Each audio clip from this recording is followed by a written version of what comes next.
नमस्कार, आप देख रहे हैं आज तक। आपके साथ हूं मैं नेहा वातन। दोपहर 2 बजे के बुलेटिन की शुरुआत करेंगे लखनऊ में हुए आतंकी एनकाउंटर पर मचे सियासी घमासान के साथ, क्योंकि विरोधी पार्टियां बेशक एनकाउंटर पर सवाल उठा रही हूं, लेकिन एनकाउंटर में मारे गए सैफुल्लाह के पिता ने खुद सरकार की कार्रवाई को सही ठहराया और आज तक से खास बातचीत में गृह मंत्री राजनाथ सिंह का शुक्रिया भी अदा किया। राजनाथ सिंह ने आज लोकसभा में दिए बयान के दौरान आतंकी सैफुल्लाह के देशभक्त पिता सरताज की तारीफ की और कहा कि पुलिस ने पुख्ता जानकारी के आधार पर कार्रवाई की थी। सैफुल्लाह को सरेंडर करने के लिए कहा गया, लेकिन उसने ऐसा नहीं किया तो उसका एनकाउंटर करना पड़ा।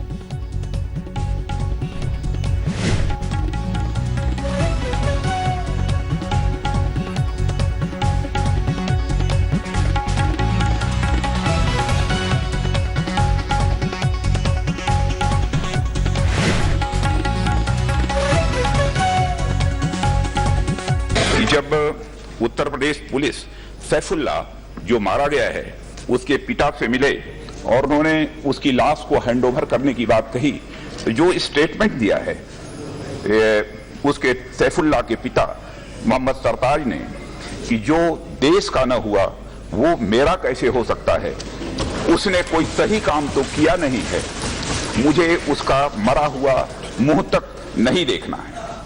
सरकार की तरफ से भी पूरी सहानुभूति व्यक्त करता हूं और मैं समझता हूं पूरा सदन सैफुल्लाह के पिता सरताज के प्रति अपनी सहानुभूति व्यक्त करेगा।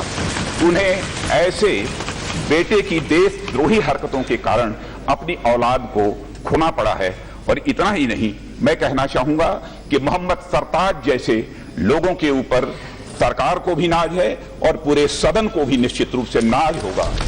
हम उनका बहुत शुक्रगुजार हैं, धन्यवाद देते हैं कि एक रक्षा मंत्री इस देश का वो हमको सलाम करते हैं। ये बहुत खुशी की बात है कि वो कितना महान आदमी होंगे जो एक छोटे से आदमी का भी इतना ख्याल रखते हैं। तो जहां एक और सैफुल्लाह के पिता खुद बेटे को आतंकी मानते हैं, सरकार उनकी तारीफ कर रही है, तो दूसरी ओर सैफुल्लाह के एनकाउंटर पर सियासत अब भी जारी है। कांग्रेस ने उसके आईएस लिंक पर सवाल उठाते हुए एनकाउंटर पर ही सवाल खड़ा किया, तो ओवैसी ने भी पूरी कार्रवाई को कटघरे में खड़ा किया। इतना नाराज है हमसे कि हमने कभी उनसे बात नहीं की और इतना नाराज के समझिए कि फिर हमने उनकी लाश तक लेना मंडिया में नहीं।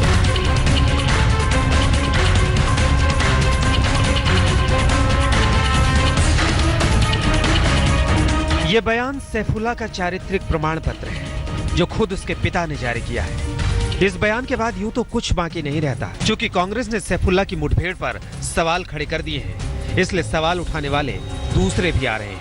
असदुद्दीन ओवैसी पूछते हैं कि मध्य प्रदेश के मुख्यमंत्री कहां के जांच करता है। जो असीमानंद का जजमेंट आया जिसमें 2 लोग को कन्विक्शन हुआ है, उनको आरएसएस के प्रचारक थे, तो बताइए आरएसएस क्या कहेगी उनके बारे में। एक बच्चे की लाश को उसका वालिद कह रहा है कि हमने उसको डांटा, उसको समझाया, और जब ये हरकत किया तो कहते हम उसकी लाश को नहीं लेंगे। तो इससे बड़ा और क्या चाहिए आपको। मध्य प्रदेश के मुख्यमंत्री ज़्यादा इन्वेस्टिगेशन की नॉलेज उनको बहुत ज़्यादा है।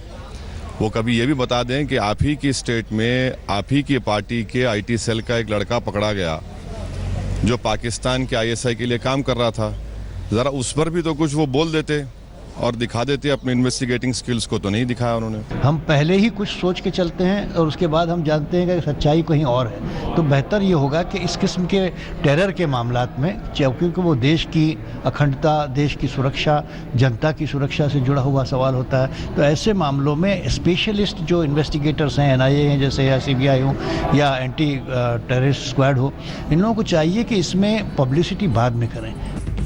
गृह मंत्री ने लोकसभा में सैफुल्लाह के पिता के बयान का हवाला दिया, उसके सरेंडर करने से मना करने की बात कही और पूरे मामले की जांच एनआईए से कराने का भरोसा दिया।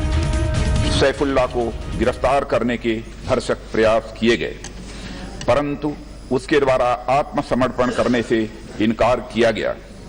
वह एटीएस टीम पर फायरिंग की गई। अंततः लगभग 12 घंटे के अथक प्रयास के पश्चात एटीएस टीम द्वारा सैफुल्लाह के कमरे में प्रवेश किया गया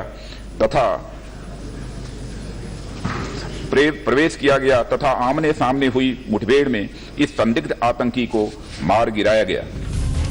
ये पहले से साफ कर दिया गया है कि मारा गया सैफुल्लाह और पकड़े गए आतंकी सेल्फ रेडिकलाइज्ड लोग थे, जो सोशल मीडिया के सहारे आईएस के हैंडलर से संपर्क बनाए थे। एटीएस अधिकारियों को शक है कि मध्य प्रदेश ट्रेन में धमाके में इस्तेमाल पाइप बम को हाजी कॉलोनी वाले घर में ही बनाया गया था।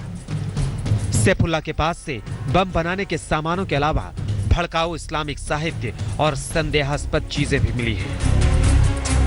लखनऊ से बालकृष्ण के साथ जितेंद्र सिंह, दिल्ली आज तक।